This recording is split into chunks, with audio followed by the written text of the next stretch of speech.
بسم الله الرحمن الرحيم. سلام على آل ياسين.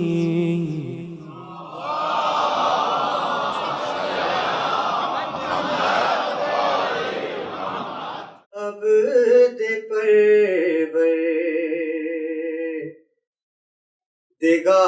ہیں قاسم،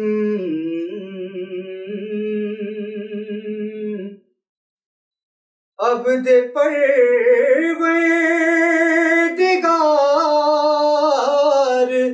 ہیں قاسم،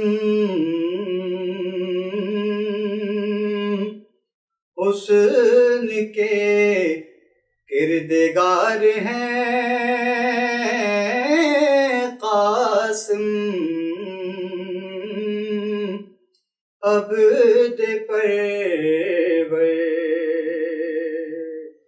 بچپنے میں ملا ہے دوش غسل،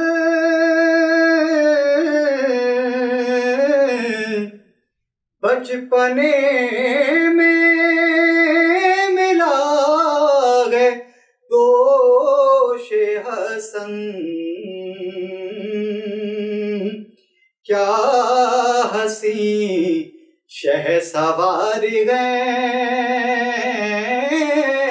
قاسم،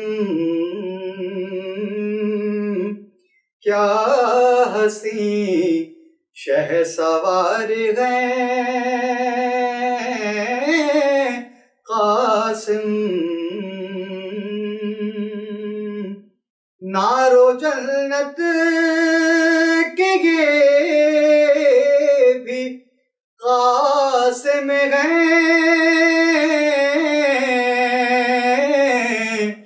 نارو جنت کے یہ بھی قاسم ہیں، دادا کے ورثہ دار ہیں قاسم،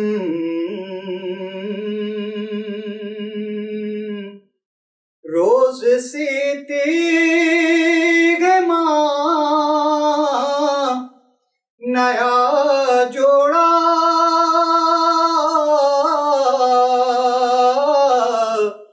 روز سیتی ہے ماں نیا جوڑا، ماں کے دل کی بہار ہے قاسم، ماں کے دل کی بہار ہے قاسم، ان کی مہندی سے ملتی ہے اولاد،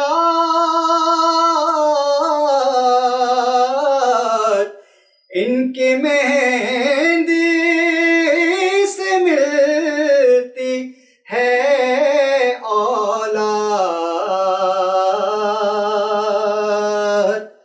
کیسے قسمت نگار ہیں قاسم، کیسے قسمت نگار ہیں قاسم، حسن کا شہر گئے علی اکبر، حسن کا شہر گئے علی اکبر، شہر کے شہریار گئے قاسم، شہر کے شہریار ہیں قاسم ہے خدا بھی جلیل یہ بھی جمیل ہے خدا بھی جلیل یہ بھی جمیل مثل پروردگار ہیں قاسم مثل پروردگار ہیں قاسم عبد پروردگار ہیں قاسم حسن کے کردگار ہیں قاسم عبد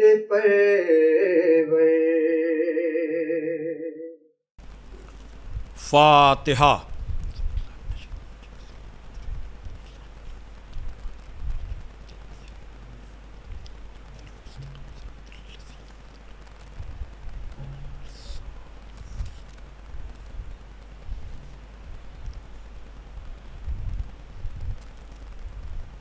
اعوذ باللہ من الشیطان اللعین الرجیم، بسم اللہ الرحمن الرحیم، الحمد للہ الذی ہدانا لہذا وما کننا لنہتدی لولا ان ہدانا اللہ، لقد جاءت رسل ربنا بالحق الصلاۃ والسلام علی النبی الامی العربی القرشی المکی المدنی البطحی الابتہی التہامی الدافع جیشات الاباطیل والدامغ صولات الازالیل مولن الحق بالحق ابی القاسم محمد وآلہ الطیبین الطاہرین المعصومین المظلومین الذین اذھب اللہ عنہم الرجس وطہرہم تطہیرا ولعنۃ اللہ علی اعدائہم اجمعین من الآن الی یوم الدین۔ اما بعد فقد قال علی علیہ السلام الا وإنا لكل ماموم اماما یقتدی بہ ویستضیء بنور علمہ الا وإن امامکم قد اکتفى من دنیاہ بتمرہ ومن طعمہ بقرصہ الا وإنکم لا تقدرون علی ذلک ولكن عینونی بورع واجتہاد وعفۃ والصداد۔ صلوات بھیجے محمد والے محمد پر۔ بزرگان محترم و دوستان عزیز، محمدی ٹرسٹ لندن کے زیر اہتمام منعقد ہونے والا سالانہ عشرہ مجالس، جو اس سال بھی احتیاطاً ٹاؤن ہال لندن میں نہ ہو کر آن لائن منعقد کیا جا رہا ہے، اور ہدایت ٹی وی، یوٹیوب اور محمدی ٹرسٹ کے فیس بک پیج سے نشر کیا جا رہا ہے۔ یہ اس سلسلہ ذکر و بیان کی 8ویں تقریر ہے۔ گفتگو کا عنوان مقام امامت و صحابیت اور فلسفہ شہادت ہے، اور گفتگو کا ذریعہ خدائے فصاحت، مولائے بلاغت، غالب علی کل غالب، مطلوب کل طالب حضرت علی ابن ابی طالب علیہ الصلاۃ والسلام کی زبان مبارک پر جاری ہونے والے الفاظ جو نہج البلاغہ کی زینت ہیں۔ جیسا کہ مسلسل عرض کیا جا رہا ہے کہ نہج البلاغہ کبھی کبھی پڑھی جانے والی کتاب نہیں ہے، بلکہ مستقل مطالعے میں رہنے والی کتاب ہے۔ اور میں نے جس موضوع کے ذیل میں گفتگو کی ہے، اس موضوع پر مختلف زاویوں سے خدائے فصاحت، مولائے بلاغت، غالب علی کل غالب کے کلام کو نہج البلاغہ میں جا بجا آپ دیکھ سکتے ہیں۔ یہ الفاظ جو نہج البلاغہ کے دوسرے جز کے 45 نمبر کے خط کے الفاظ ہیں، جہاں ارشاد ہو رہا ہے کہ آگاہ ہو جاؤ کہ ہر ماموم کا ایک امام ہوتا ہے جس کی وہ پیروی کرتا ہے اور اس کے نور سے وہ کسب ضیاء کرتا ہے۔ جہاں تک تمہارے امام کی بات ہے، اس نے تمہاری اس دنیا سے غذا کے نام پر 2 روٹیاں لی ہیں اور لباس کے نام پر 2 چادریں لی ہیں۔ تم اس بات پہ قدرت نہیں رکھتے ہو کہ تم اس طرح کے بن سکو، لیکن تقوی اور پرہیزگاری کے ذریعے سے، عفت و پاک دامنی کے ذریعے سے، صحیح اور کوشش کے ذریعے سے اور سلامت روی کے ذریعے سے تم ہمارے ناصر اور معین و مددگار بن سکتے ہو۔ عزیزان محترم، قرآن مجید میں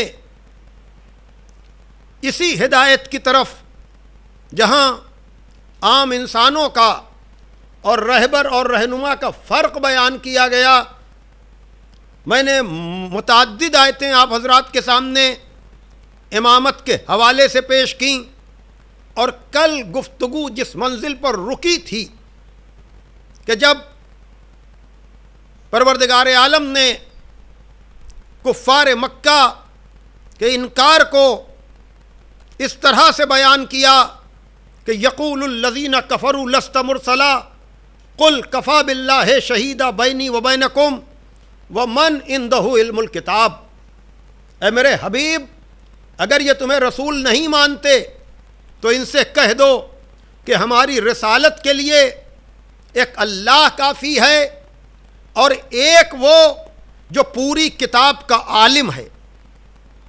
گویا کہ بتا دیا گیا کہ ہمارا نبی گنہگار کلمہ پڑھنے والوں کی گواہی کا محتاج نہیں ہے، اس لیے کہ میں نے رسول بنا کر بھیجا ہے تو اس کا گواہ بھی ہمارا نمائندہ بنے گا۔ اور گواہی کون دے سکتا ہے؟ جو شاہد ہونا، خود موقع پر موجود ہونا۔ تو ہمیں گنہگار کلمہ پڑھنے والے، جیسا کہ عرض کیا گیا کہ امامت اسے ملے گی جس نے خود اپنی زندگی میں کوئی ظلم نہ کیا ہو، اور سب سے بڑا ظلم شرک ہے۔ تو جن لوگوں نے خود اپنی بہت بڑی زندگی کا حصہ، زندگی کا بہت بڑا حصہ آغوش کفر و شرک میں گزارا ہو، ان کو عہدہ امامت کیسے مل جائے گا؟ توجہ فرمائیے گا۔ اور یہاں بھی وہی بات کہی جا رہی ہے کہ ہمیں تمہاری گواہی کی ضرورت بھی نہیں ہے، اگر یہ نہیں مانتے ہیں تو نہ مانیں۔ یہ کون ہے گواہ جس کا ذکر کیا جا رہا ہے؟ تو یہی گواہ ہے جس کے لیے پیغمبر اسلام نے کہا اولو ما خلق اللہ نوری وانا والی من نور واحد، اللہ نے سب سے پہلے میرے نور کو پیدا کیا اور ہم اور علی ایک ہی نور سے ہیں۔ توجہ فرمائیے گا۔ تو اس کا مطلب یہ ہے کہ جب پروردگار عالم نے اس نور کو خلق کیا اور اس کو 2 حصوں میں تقسیم کیا، ایک جمال رسالت بنا، ایک جلال امامت بنا، تو اس کے علاوہ رسول کی رسالت کا گواہ ہو کون سکتا تھا؟ توجہ فرمائیے گا۔ اس لیے کہ اسی کو تو حق پہنچتا ہے، اس لیے کہ واقعاً یہی ہے عینی شاہد، یہی ہے اصلی گواہ۔ اور اسی لیے جب ہم تاریخ میں دیکھتے ہیں کہ کوئی ایسا موقع آیا کہ جب نبی نے کہا کہ یا علی تم لفظ رسول کاٹ دو، توجہ فرمائیے گا، تو میرے مولا نے کہا میں یہ نہیں کر سکتا ہوں، اس لیے کہ مدعی تو فتنوں کو دبانے کے لیے خاموش ہو سکتا ہے، لیکن گواہ اپنا بیان بدل نہیں سکتا۔ حالانکہ وہیں پر آپ کو دوسری گواہی بھی ملے گی کہ صلح حدیبیہ کے موقع پر کہنے والے نے کہا کہ آج جتنا شک مجھے آپ کی نبوت میں ہوا اتنا کبھی نہیں ہوا۔ لیکن آپ کو بھی پتا ہے کہ علی نے انکار کیا، لیکن علی والوں کو علی کے انکار پر فخر ہے کہ علی نے لفظ رسول کاٹا نہیں، اور ادھر روایت ملے گی کہ ساری زندگی اس شک کے اوپر توبہ و استغفار ہوتا رہا۔ تو پتا چل گیا کہ خدا و رسول کے لیے یقین رکھنے والا کون ہے، اور جو رسالت میں شک کرے پتا چل گیا کہ وہ توحید کے لیے اس کا یقین کس منزل پر ہوگا۔ صلوات بھیجے محمد وآل محمد پر۔ میں یہاں پر زیادہ آپ کو روکوں گا نہیں، اس لیے کہ اب بڑی تیزی کے ساتھ وقت گزرتا چلا جا رہا ہے۔ اسی بات کو قرآن مجید کے سورہ یونس کی 35ویں آیت میں بیان کیا گیا کہ افمن یہدی الی الحق احق ان یتبع امن لا یہدی الا ان یہدی فما لکم کیف تحکمون۔ کیا جو حق کی طرف ہدایت کرے اس کا زیادہ حق ہے کہ اس کا اتباع کیا جائے؟ توجہ فرمائیے گا، افمن یہدی الی الحق احق کو، کیا زیادہ حقدار اتباع اور پیروی کا وہ ہے کہ جو حق کی طرف ہدایت کرے، یا وہ جو ہدایت نہیں کر سکتا مگر خود اس کی ہدایت کی جائے؟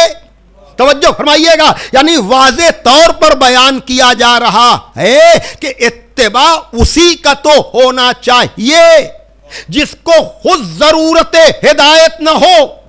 توجہ فرمائیے گا، جو خود ہدایت کی ضرورت رکھتا ہو وہ دوسروں کے لیے ہدایت کیا کرے گا؟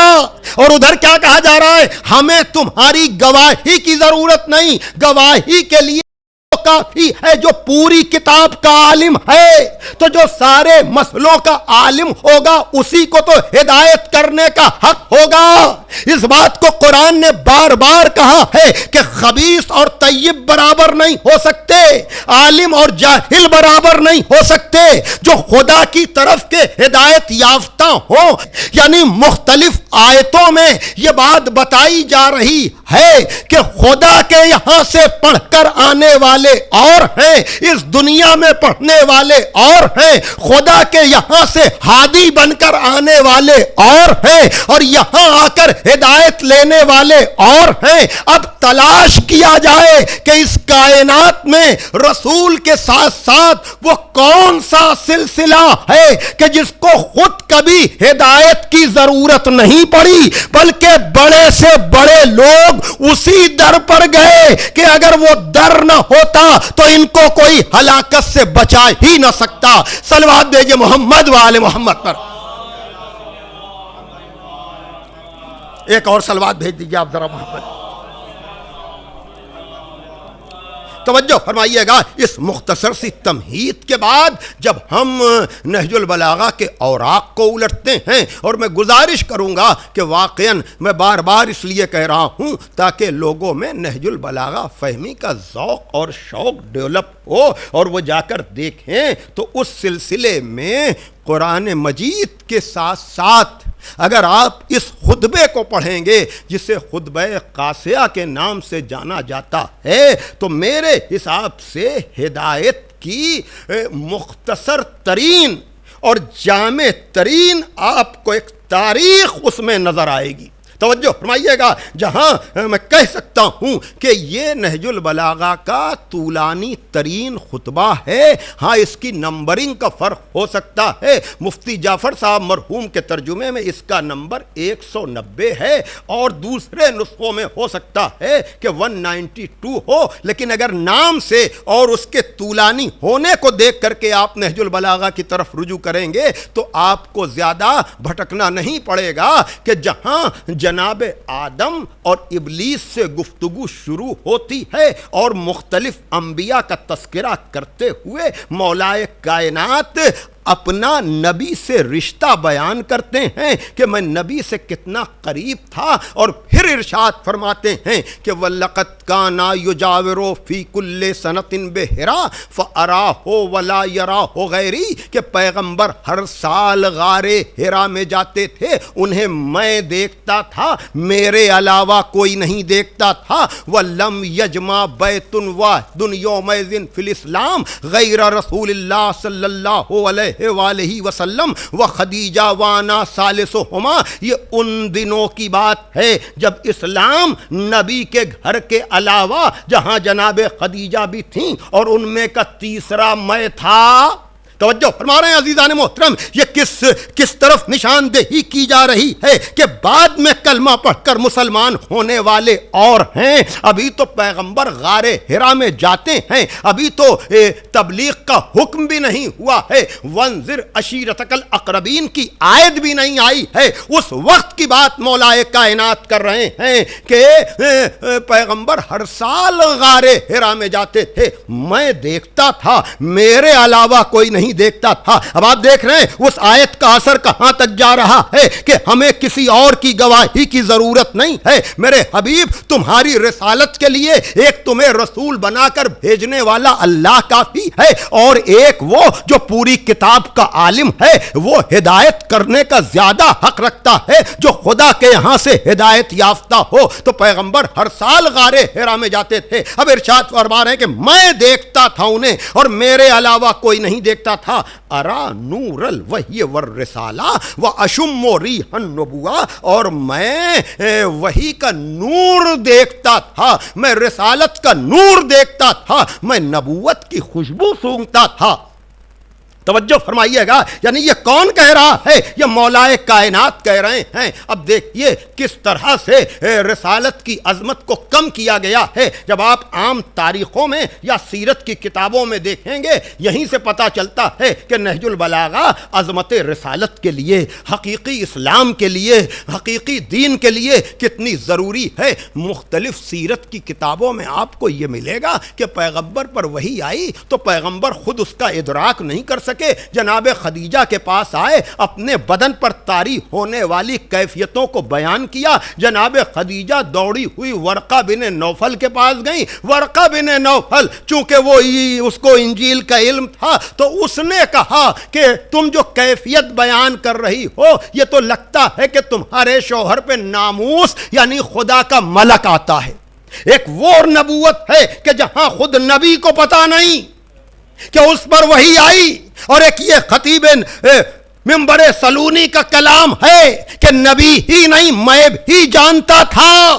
توجہ فرمائیے گا کہ یہ ان دنوں کی بات ہے جب اسلام اور کہیں نہیں تھا، میں وحی کے نور کو بھی دیکھتا تھا، میں رسالت کے نور کو بھی دیکھتا تھا، اور میں نبوت کی خوشبو سونگھا کرتا تھا۔ عزیزان محترم، جب بھی اس منزل پر میں آتا ہوں بے ساختہ مجھے نبوت کے صفات کی طرف میرا ذہن چلا جاتا ہے، اور یہ فضائل حیدر کرار سننے والا مجمع، اپنے ہر خوشی کے موقع پر حدیث قصہ کا اہتمام کرنے والا مجمع، کیا نبوت کی خوشبو کا ترجمہ سن کر کے اس کے ذہن کا تبادر فوراً حدیث قصہ کی طرف نہیں ہوتا ہے کہ جب پیغمبر جناب سیدہ کے گھر میں گئے ہیں، چادر مانگی ہے، چادر اوڑھ کر لیٹے ہیں، حسنین میں سے دونوں نے آ کر کہا میں اپنے نانا کی خوشبو سونگ رہا ہوں، مولا علی نے کہا میں اپنے بھائی کی خوشبو سونگ رہا ہوں، اور یہاں وحی کے نزول کے وقت کہہ رہے ہیں کہ میں وحی کے نور کو دیکھتا تھا، میں نبوت کی خوشبو کو سونگتا تھا۔ تو میں ہمیشہ اس منزل پر کہتا ہوں عزیزان محترم کہ اب یہ بدن رسالت سے نکلنے والی خوشبو عام تھی یا خاص؟ توجہ فرمائیے گا، جو بدن سے خوشبو نکل رہی ہے نبی کے، اور مولا کائنات کہہ رہے ہیں میں نبوت کی خوشبو سونگتا تھا، تو یہ بدن رسالت سے نکلنے والی خوشبو عام تھی یا خاص؟ توجہ فرمائیے گا، اور میں یہاں پر کہتا ہوں یہی تو آل محمد کے فضائل کا کمال ہے، یہی تو ائمہ اہل بیت کی عظمت کا کمال ہے کہ اگر عام راستے سے آؤ گے تب بھی ان کی عظمت ماننا پڑے گی، اور اگر خاص اس سے آؤ گے تو یہ مخصوص تو ہیں. جیسا کہ میں بار بار کہتا ہوں کہ اتباع کے ذریعے سے بھی اگر نبی سے کوئی قریب ہو سکتا ہے تو اس میں بھی آل محمد سے آگے کوئی نہیں. توجہ فرمائیے گا. اور اگر رشتہ داری کے اعتبار سے قریب ہو سکتا ہے تو ان سے زیادہ کوئی قریب نہیں. وہی چیز یہاں بھی ہے. بدن رسالت سے نکلنے والی خوشبو عام ہوگی یا خاص؟ اگر خاص تھی اس کا مطلب یہ ہے کہ صرف خاص لوگ اس خوشبو کو سونگھ سکتے تھے, عام لوگ اس خوشبو کو محسوس نہیں کر سکتے تھے. تو ان مخصوص لوگوں میں یہی 4 تن. اور اگر عام تھی تو پھر سب سونگھ سکتے تھے.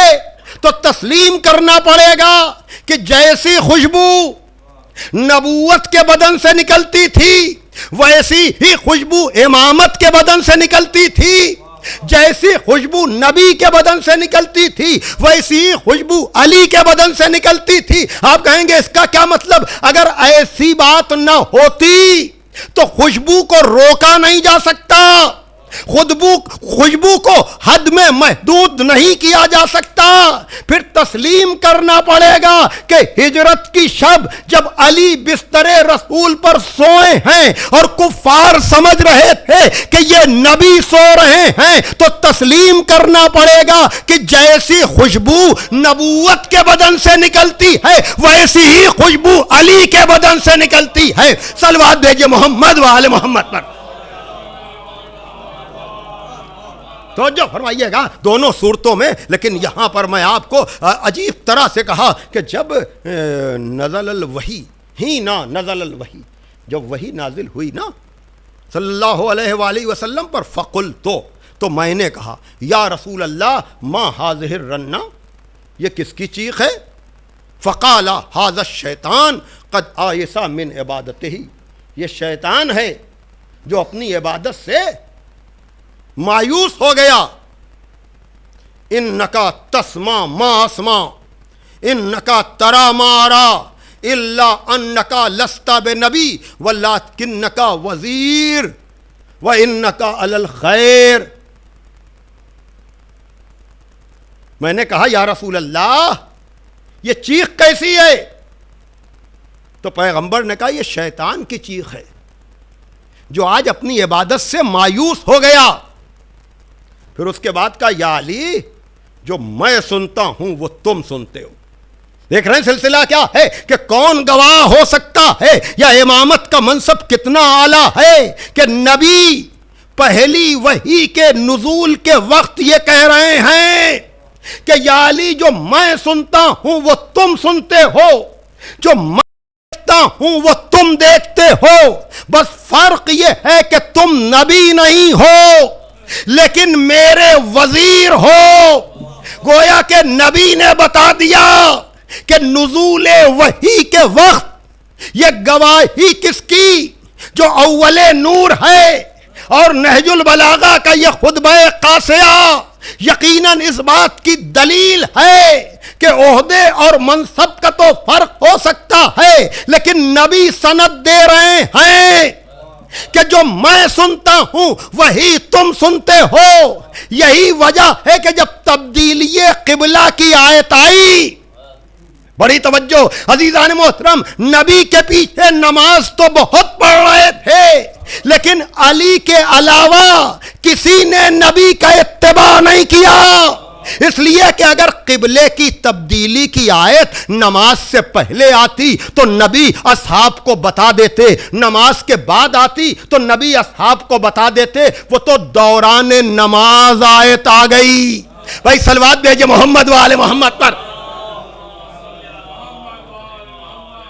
بڑی توجہ عزیزان محترم. نہیں, آپ کو ذرا سا آج میں فضائل کے مختلف گوشوں کی طرف لے جاؤں گا آپ کے سماعتوں پر بھروسہ کر کے. کیوں؟ اس لیے کہ جب ہم آیہ ولایت کو پڑھتے ہیں کہ اللہ ولی, رسول ولی اور وہ ولی جو حالت رکوع میں زکوٰۃ دے, توجہ کیجئے گا، تو اس موقع پر کچھ لوگ جو فضائل کی گہرائیوں کو سمجھ نہیں پاتے ہیں، ہم جیسے ادنا خطیبوں کو یہ مشورہ دیتے ہیں کہ فضائل پڑھیے، لیکن ایسے فضائل نہ پڑھیے کہ جس سے یہ سوال پیدا ہو جائے کہ علی کا عبادت میں خضوع اور خشوع کیسا رہتا تھا۔ اس لیے کہ اگر آپ یہ کہیں گے کہ علی نے حالت رکوع میں اشارہ کیا اور سائل کی طرف متوجہ ہوئے، توجہ فرمائیے گا، تو علی کی خضوع اور خشوع میں فرق آ جائے گا۔ لیکن میں کہوں گا آپ علی کو اپنے اوپر قیاسی کیوں کر رہے ہیں؟ یہی تو میں کہہ رہا ہوں نا، مولا کائنات نے کہا تم اس بات پہ قدرت نہیں رکھتے ہو کہ مجھ جیسے بن سکو۔ اللہ نے ائمہ عدل پر یہ فرض کیا ہے کہ وہ اپنے معیار زندگی کو سماج کے نچلے طبقے کے مطابق رکھیں، اور میں عرض کر چکا کہ امت اور ہے، آل محمد اور ہیں۔ یہی تو بتایا جا رہا ہے کہ کوئی ضرورت نہیں ہے کسی اور کی گواہی کی، ایک اللہ کافی ہے اور ایک وہ جو پوری کتاب کا عالم ہے۔ یہی تو پیغام پورے عشرے کا ہے کہ امت اور ہے، آل محمد اور ہے، امام اور ہے، ماموم اور ہے، رہبر اور ہے، رہرو اور ہے، لیڈر اور ہے، فالوور اور ہے۔ یہی تو بتایا جا رہا ہے، اسی فرق کو واضح کیا جا رہا ہے۔ تو یہاں بھی آپ دیکھ لیجئے، آپ گھبرائیے نہیں، فضائل ہم پڑھ رہے ہیں تو ہم اس کے ذمہ دار بھی ہیں۔ اگر آپ یہ کہہ رہے ہیں کہ یہ اچھا نہیں لگتا کہ حالت نماز میں علی کسی اور کی طرف متوجہ ہوں، تو وہ آیت کیوں نہیں پڑھتے آپ کہ خدا کہہ رہا ہے اللہ ولی، رسول ولی، اور وہ جو حالت رکوع میں زکوٰۃ دے، گویا کہ خدا کو بھی ایک ایسا رکوع کرنے والا چاہیے ہے۔ صلوات بھیجے محمد والے محمد پر۔ اور پھر اگر آپ یہ کہہ رہے ہیں کہ اس سے فرق پڑ جائے گا، تو آپ اب تک سمجھے ہی نہیں کہ ایکشن کا نام عبادت نہیں ہے، حکم خدا پر عمل کرنے کا نام عبادت ہے۔ کہ جہاں شاعر نے کہا کہ ذکر علی بھی چاہیے ذکر نبی کے ساتھ، توجہ کیجئے گا، پوری گفتگو یہی ہے۔ رسول کی گواہی کون دے گا؟ جو پوری کتاب کا عالم ہو۔ ہدایت کون کرے گا؟ جو خدا کے یہاں سے ہدایت لے کر کے آئے۔ امامت کسے ملے گی؟ جس کے یہاں شائبہ ظلم نہ ہو۔ ذکر علی بھی چاہیے ذکر نبی کے ساتھ، ورنہ کھلا فریب ہے یہ زندگی کے ساتھ۔ اور حیدر کی ہمسری میں جو فیاض بن گئے، ان کی نماز بھی گئی انگشتری کے ساتھ۔ صلوات بھیجے محمد وآل محمد پر۔ اور پھر یہ امامت علی تک رکتی نہیں، اس لیے کہ جب یزید کے باپ نے اپنا خاندانی حوالہ دے کر کے کہ ہم دونوں عبد مناف کی اولاد ہیں، ہم دونوں کا سلسلہ ایک ہے، تو یہ نہج البلاغہ کا 28 نمبر کا خط ہے۔ مولا کائنات نے کہا ہاں اگر تم کہہ رہے ہو ٹھیک ہے، کذالک ایسا ہی صحیح، لیکن کیا یہ فرق تمہیں نہیں معلوم کہ وَمِنَّ النَّبِيُّ وَمِنْكُمُ الْمُكَذِّبُ، نبی ہم میں سے ہے، نبی کا جھٹلانے والا تجھ میں سے ہے۔ منا اسد اللہ ومنکم اسد الاحلاف، خدا و رسول کا شیر ہم میں سے ہے، جھوٹے معاہدے کرنے والے تجھ میں سے ہیں۔ منا سیدہ شباب اہل الجنہ ومنکم صبیۃ النار، جوانان جنت کے سردار ہم میں سے ہیں اور جہنم میں جلنے والے بچے تجھ میں سے ہیں۔ منا خیر النساء العالمین ومنکم حمالۃ الحطب، عالمین کی عورتوں میں جو سب سے بہتر ہے وہ تو ہم میں سے ہے اور حمالۃ الحطب تجھ میں سے ہے۔ صلوات بھیجے محمد والے محمد پر۔ مجھے بہت جلدی گریز کرنا پڑی اور میں امام علی کی امامت سے امام حسن اور امام حسین کی سرداری کی طرف آ گیا۔ یہاں بھی یہی آپ کو احساس ہو جائے گا کہ جس سن میں نبی نے حسن و حسین کی سرداری کا اعلان کیا، کیا سن تھا وہ؟ یہ حدیث متفق بین الفریقین ہے نا کہ حسن و حسین جوانان جنت کے سردار ہیں، تو رسول کی حدیث ہے جبھی تو سب متفق ہیں۔ توجہ فرمائیے گا۔ تو اب تاریخ کی ضرورت یہیں پڑتی ہے کہ وصال نبی دنیا سے پردہ کب کر رہے ہیں؟ 11 ہجری میں۔ توجہ فرمائیے گا۔ اور امام حسن کی تاریخ ولادت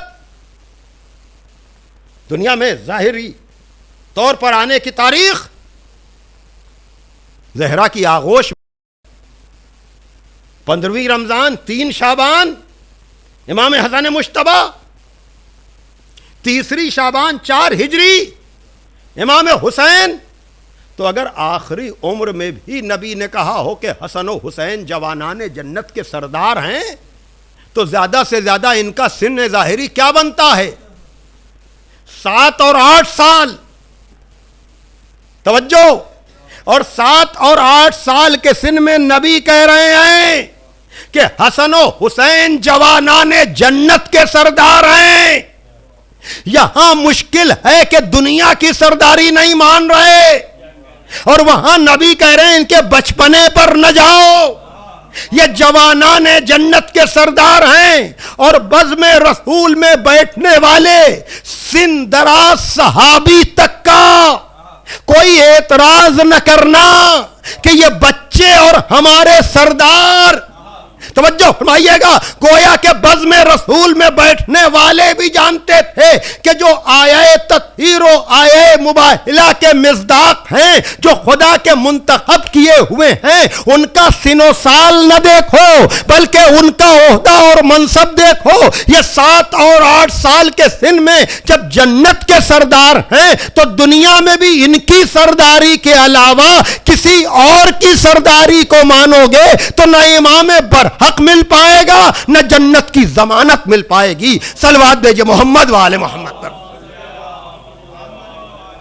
اور پھر یہ بات بھی آپ یاد رکھیے گا کہ یہاں یہ امامت ایک تسلسل ہے عزیزان محترم، اور تسلسل کو اگر سمجھنا ہے تو اس انداز سے آپ دیکھیے کہ کہا ضرور جاتا ہے کہ حسن کا مزاج اور تھا، حسین کا مزاج اور تھا. تمہاری ظاہری نگاہ ہے، گہرائی میں جا کر دیکھو تو پتا چلے گا کہ امامت تسلسل کا نام ہے، ایکسیڈنٹ کا نام نہیں ہے. یہ 2 بھائی ہیں، ایک صلح کر رہا ہے، ایک جنگ کر رہا ہے، لیکن دونوں جوانان جنت کے سردار ہیں، دونوں مصداق آیے تطہیر ہیں، دونوں مصداق آیے مباہلہ ہیں، دونوں مصداق سورہ کوثر ہیں، دونوں مصداق سورہ دہر ہیں. اب صلح اور جنگ کا فلسفہ کیا ہے؟ اگر اختلاف ہے بھائیوں میں تو وہ تو زندگی میں کھل جاتا ہے، زندگی میں نہیں تو بڑے بھائی کے احترام میں چھوٹا بھائی زندگی ہی میں تو نہیں بولے گا. اس بھائی کے بعد تو اس کو فیصلہ کرنے کا اختیار ہوگا. لیکن یہ امامت کے فیصلوں کا آپ تسلسل تو دیکھیے کہ معاہدہ کرے بڑا بھائی اور عمل کرے چھوٹا بھائی. اس لیے کہ امام حسین کے مزاج میں اگر کوئی فرق ہوتا تو پھر وہی تاریخ. 50 ہجری میں ہے امام حسن کی شہادت، 61 ہجری میں ہے کربلا. اگر بھائیوں کا اختلاف ہوتا، فکری اختلاف ہوتا تو امام حسین 51 میں کربلا بناتے، 52 میں کربلا بناتے، 53 میں کربلا بناتے. یہ 10 سال کا انتظار بتا رہا ہے کہ بڑے بھائی نے جو معاہدہ کیا تھا یزید کے باپ سے، جب تک معاہدے کی آخری شرط پر کہ مخالفت نہ ہو جائے، اور یہی ہوا بھی جب شام کے حاکم نے اپنے بعد یزید کو بنا دیا اور وہ اپنی منزل پر پہنچ گیا اور یزید نے امام حسن کے چھوٹے بھائی امام حسین سے مطالبہ بیعت کیا. اب امام حسین نے وہ جواب دیا تو اس موقع پر میں کہہ سکتا ہوں کہ اگر اس منزل پر امام حسن ہوتے وہ بھی کربلا بنا دیتے، لیکن چونکہ وہ موقع تھا اس لیے امام حسن نے اپنے کیے ہوئے معاہدے پر عمل کیا. اور یہی نہیں، اگر فلسفہ شہادت کو آپ کو سمجھنا ہے تو کربلا میں قاسم ابن حسن کا وجود بتا رہا ہے کہ حسن تو شہید ہو گئے لیکن ان کا بیٹا ان کا نمائندہ بن کر حسین ابن علی کی شہادت میں شریک ہے. دیکھیے میں کس طرح سے بڑی تیزی کے ساتھ میں نے بہت سے مرحلوں کو طے کیا ہے، اور اسی کی گواہی میں میں یہ کہتا ہوں کہ دیکھیے آپ جب شہدائے کربلا شب عاشور میں امام حسین نے ایک ایک کا نام بتایا ہے تو کسی نے بھی سوال نہیں کیا سوائے قاسم کے. توجہ فرمائیے گا, کس نے سوال کیا؟ جناب قاسم نے. چچا کیا میرا نام نہیں ہے؟ میں کہوں گا فرزند رسول, آپ جب سب کے نام بتا رہے ہیں تو قاسم کا بھی نام بتا دیجئے. جواب آئے گا, آنے والا بددیانت مورخ کہے گا کہ بلا اجازت کے اپنے بھتیجے کو لے آئے. کہا میں نام نہیں لوں گا, قاسم بتائے گا. اللہ اکبر. ہاں عزیزان محترم, جناب قاسم سے پوچھا کہ تمہارے نزدیک موت کیسی ہے؟ کہا چچا موت ہمارے نزدیک شہد سے زیادہ شیریں ہے. کہا قاسم تمہارا نام بھی ہے اور تمہارے بھائی اصغر کا نام بھی ہے. اب غیرت ہاشمی کو آپ دیکھیے, اپنا نام سن کر تو جناب قاسم خوش ہوئے, لیکن اصغر کا نام سنتے ہی غیرت ہاشمی نے تڑپ کر پوچھا کہ چچا کیا اشقیاء خیمے میں آ جائیں گے؟ یہ سوال دیکھ رہے ہیں آپ, یعنی یہ بتایا جا رہا ہے کیا خیمے میں آ جائیں گے؟ امام حسین بھتیجے کے سوال کے مزاج کو سمجھے, کہا یہ پوچھنا چاہ رہا ہے کیا خیموں تک آ جائیں گے اشقیاء؟ فوراً تسلی دی, نہیں میرے لال, میں اصغر کے لیے جا کر سوال آپ کروں گا, لیکن میں کہوں گا مولا حسین ابھی تو آپ قاسم کو تسلی دے رہے ہیں, لیکن آپ کی شہادت کے بعد خیمے بھی جلیں گے, بیویوں کے سروں سے چادریں بچھنے گی.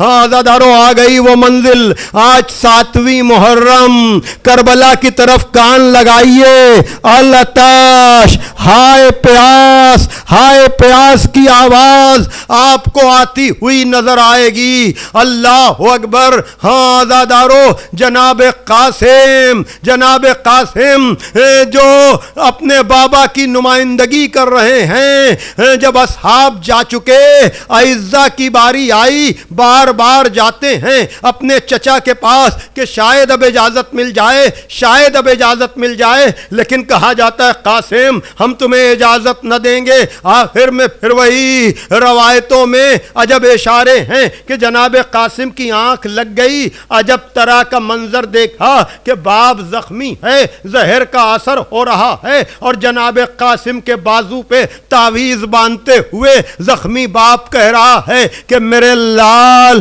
جب کوئی سخت وقت آ جائے تو بازو پر بندھے ہوئے تعویذ کو کھول لینا. اب جو جناب قاسم نے تعویذ کو کھولا, خطیب الایمان کے عجب جملے ہیں کہ ارے تعویذ میں یا کوئی دعا ہوتی ہے, یا کوئی نقش ہوتا ہے, یا کوئی آیت لکھی ہوتی ہے, یہ عجب تعویذ ہے کہ جس میں کوئی نقش نہیں ہے, جس میں کوئی دعا نہیں ہے, بلکہ بڑے بھائی کا خط چھوٹے بھائی کے نام ہے. آپ دیکھ رہے ہیں امام حسن کی شرکت شہادت کے باب میں کس طرح سے ہو رہی ہے کہ حسین کربلا میں میں تو نہ ہوں گا, لیکن میرا بیٹا قاسم. اللہ اکبر. ہاں عزادارو ایک مرتبہ جناب قاسم دوڑے ہوئے گئے, بہت دنوں کے بعد بھائی کی تحریر امام حسین نے دیکھی, خط پڑھتے جاتے ہیں, روتے جاتے ہیں. روایت کے جملے عجب ہیں کہ حسین نے ایک مرتبہ قاسم کو سینے سے لگایا. اللہ اکبر. چچا اور بھتیجے اتنا روئے کہ دونوں کو غش آ گیا. ہاں عزادارو آپ کو اندازہ ہے میں کیسے عرض کروں آپ کے سامنے, اس لیے کہ اگر آپ کے یہاں شدت گریہ کی وجہ سے کسی کو غش آ جاتا ہے یا کوئی بے ہوش ہو جاتا ہے تو پہلا کام کیا کیا جاتا ہے کہ پانی کے چھیٹے مارے جاتے ہیں. اے حسین کے نام پر سبیلوں کو لگانے والوں, چچا اور بھتیجوں کو غش آ گیا ہے, چلو آنسوؤں کا نذرانہ لے کر چلو, اس لیے کہ خیمے میں ایک بوند بھی پانی نہیں ہے. مولا آنسوؤں کا نذرانہ حاضر ہے. عزادارو جناب قاسم کو میدان میں جانے کی اجازت ملی ہے اور حسین ابن علی نے قاسم کو رخصت کرتے وقت عجب کام کیا. جناب قاسم کے سینے کو چاک کر دیا, گریبان کو چاک کیا. پتا ہے کیوں؟ یہ عرب کا دستور تھا, اگر کسی کا سینہ چاک ہے تو پتا چل جاتا تھا کہ آنے والا یتیم ہے. یہ حسین ابن علی بھیج کر بتا رہے ہیں کہ میں حجت تمام کر رہا ہوں. جناب قاسم گئے. دل تو چاہتا تھا کہ بہت تفصیل سے مسائل یقیناً اور مختلف مجلسوں میں آپ سنیں گے, لیکن اب آپ میرے پڑھنے کا انتظار نہ کریں, چشم تصور میں اپنے کو کربلا پہنچائیں, اس لیے کہ یتیم حسن کا ماتم ہے. کہیں بی بی ام فروا کو شکوا نہ ہو کہ بچہ یتیم تھا تو گریا کم ہوا. ہاں عزادارو جناب قاسم آئے ہیں, نامی گرامی پہلوان آیا ہے, مولا حسین نے دعا کرائی ہے, جناب قاسم کامیاب ہوئے ہیں. لیکن ایک مرتبہ فوج یزید نے ایک دم سے قاسم پر حملہ کیا ہے اور ایک مرتبہ جناب قاسم تیروں اور تلواروں کی زد پہ آئے ہیں. گھوڑے سے زمین پر آتے آتے ایک مرتبہ کا چچا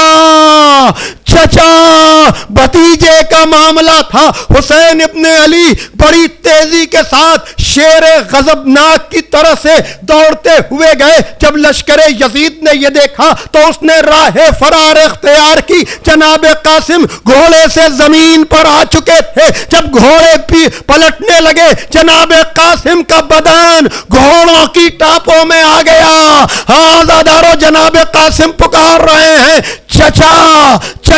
کربلا میں لاشیں تو اور بھی پامال ہوئے, لیکن اور لاشیں شہادت کے بعد یہ یتیم حسن کا لاشا ہے جو زندگی میں پامال ہو گیا. اب جو حسین پہنچے عجب طرح کا مرثیہ پڑا کہ قاسم تیرے چچا پہ بڑا شاق ہے کہ تو پکارتا رہا اور تیرے چچا کے پہنچنے میں تاخیر ہو گئی. ایک مرتبہ ابا بچھائی, قاسم کی لاش کے بکھرے ہوئے ٹکڑے اکٹھا کیے, درے خیمہ پر آئے, کہا بھابی حسین شرمندہ ہے, میرا بھتیجا پکارتا رہا, اب خیمے میں گاش آ گیا, ٹکڑے ٹکڑے لاشا.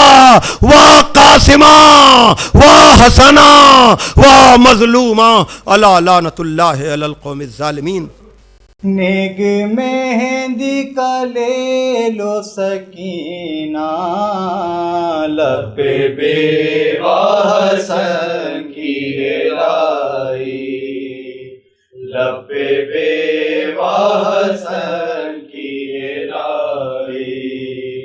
تیرے بھائی نے مہندی لگائی, نیگ مہندی کا لے لو سکینہ, لب بیوہ حسن کی لائی, لب بیوہ حسن کی لائی. پانی ہوتا تو سندل لگاتی, سو گئے کیونکہ سارے باراتی, سو گئے یوں ہی سارے باراتی. سو نہ جائے تیرا دلہا بھائی, نیگ مہندی کا لے لو سکینہ, لب بیوہ حسن کی لائی, لب بیوہ حسن کی لائی. دیکھو مقتل سے آتا ہے دولہا, در پہ خیمے کے جل جاؤ بیٹا, در پہ خیمے کے جل جاؤ بیٹا.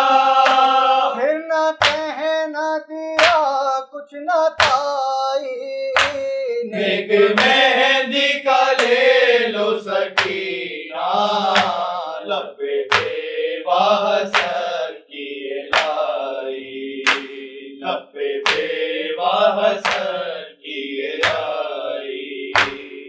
طلحہ کو لاتے گئے شے اٹھا کر، روک لو در پہ خیمے کے جا کر، روک لو در پہ خیمے کے جا کر، رن میں قاسم نے مہندی لگائی، نیک مہندی کا لے لو سکینہ، لب پہ بیوہ حسن کی لائی، لب پہ بیوہ حسن کی لائی، جانے کس کی نظر لگ گئی تھی، خاک پر مہندی سب گر پڑی تھی، خاک پر مہندی سب گر پڑی تھی، وہ تو سرور نے جا کر اٹھائی،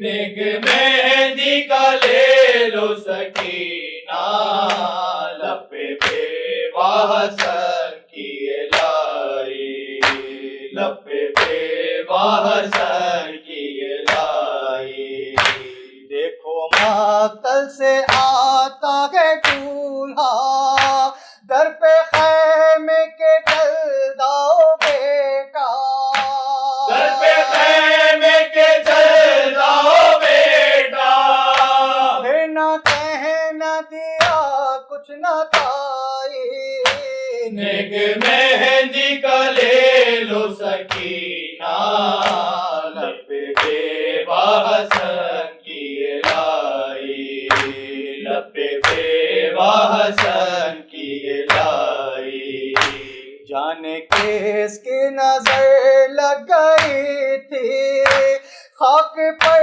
مہندی سب گر پڑی تھی، خاک پر مہندی سب گر پڑی تھی، وہ تو سرور نے جا کر اٹھائی، نیک مہندی کا لے لو سکینہ، لب پہ بیوہ حسن کی لائی، لب پہ بیوہ حسن کی لائی، تھا حرم میں انیس ایک محشر، جب یہ کہتی تھی لاش پہ مادر، جب یہ کہتی تھی لاش پہ مادر، آرزو میرے دل کی برائی، نیک مہندی کا لے لو سکینہ، لب پہ بیوہ حسن کی لائی،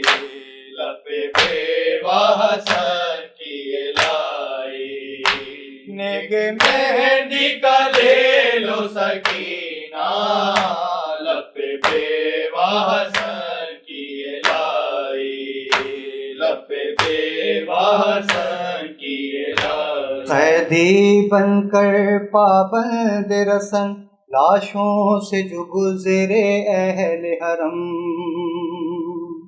ہر بی اپنے پیاروں سے ہوتی تھی ودا کر کے ماتم، ایک بی فاطمہ بنت حسن، پامال بدن قاسم کی بہن، کسی ایک جا سے رخصت نہ ہوئی، کسی ایک جا سے رخصت نہ ہوئی، ٹکڑوں میں جو تھا بھائی کا بدن، کبھی اس ٹکڑے پر گئے قاسم، کبھی اس ٹکڑے پر گئے قاسم، ہائے ہائے قاسم، ہائے قاسم، ہائے ہائے قاسم، ہائے قاسم، ہائے ہائے قاسم، ہائے قاسم، ہائے ہائے قاسم، ہائے قاسم، تیری بہن غریب نو نہیں بھولنا، تیری بہن غریب نو نہیں بھولنا، تیرے قتل دا منظر ہے قاسم، ہائے ہائے قاسم، ہائے قاسم، ہائے ہائے قاسم، ہائے قاسم، ہائے ہائے قاسم، ہائے قاسم، ہائے ہائے قاسم، ہائے قاسم، کبھی صحرا دیکھ کے روتی تھی، کبھی غش کھا کے گر جاتی تھی، کبھی صحرا دیکھ کے رو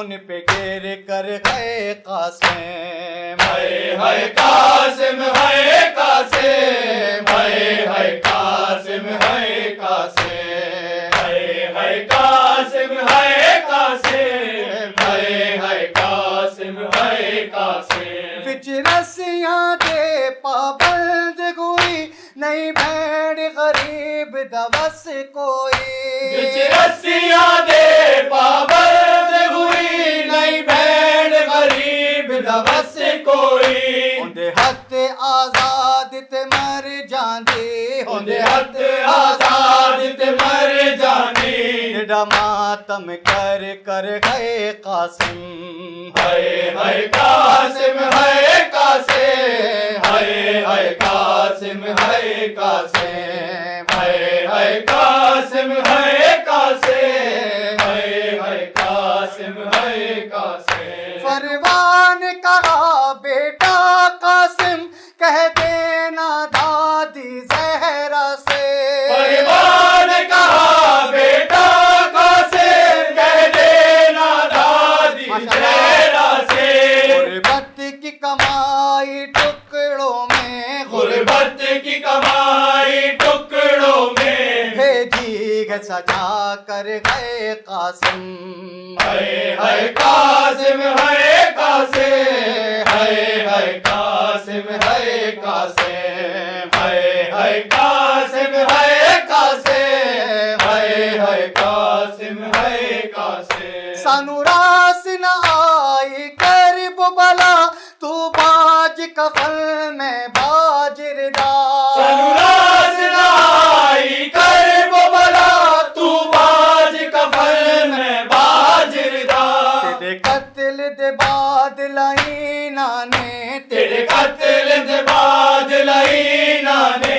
میڈی لٹ لئی چادر گئے قاسم، ہائے قاسم ہائے قاسم، ہائے قاسم ہائے قاسم، ہائے قاسم ہائے قاسم، ہائے قاسم ہائے قاسم، اٹھ قاسم دیکھ تیری دلہن تیری لاش پہ رونے آئی اٹھ ہے، قاسم دیکھ تیری دلہن تیری لاش پہ رونے آئی ہے، اے کاش یہ شادی راس آتی اے کاش یہ شادی راس آتی، بس جاتا تیرا گھر گئے قاسم، ہائے قاسم ہائے قاسم، ہائے قاسم ہائے قاسم، ہائے قاسم ہائے قاسم، ہائے قاسم ہائے قاسم، ہویا ٹکڑے ٹکڑے نال زہر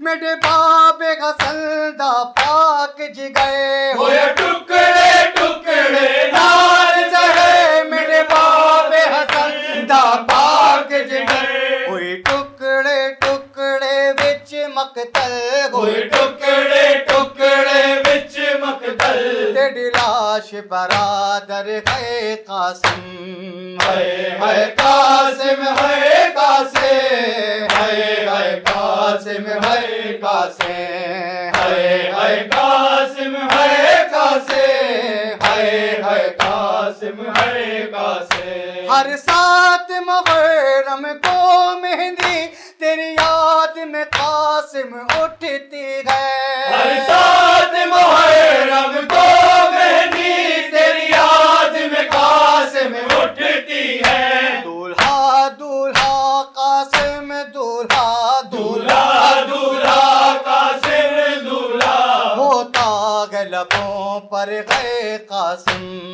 ہائے قاسم ہائے قاسم، ہائے قاسم ہائے قاسم، ہائے قاسم ہائے قاسم، ہائے قاسم ہائے قاسم، نہیں رک سکتی لاچاری ہے سگ پھپھیاں نال تیاری ہے، نہیں رک سکتی لاچاری ہے، سب پھپھیاں نال تیاری ہے، اٹھ آخری واری گل لا کے، اٹھ آخری واری گل لا کے، اجڑی نو ودا کر گئے قاسم ہائے قاسم ہائے قاسم ہائے قاسم ہائے قاسم ہائے قاسم ہائے قاسم ہائے قاسم ہائے قاسم تیری بہن غریب نو نہیں بھولنا تیری بہن غریب نو نہیں بھولنا تیرے قتل دا منظر ہے قاسم ہائے قاسم ہائے قاسم ہائے قاسم ہائے قاسم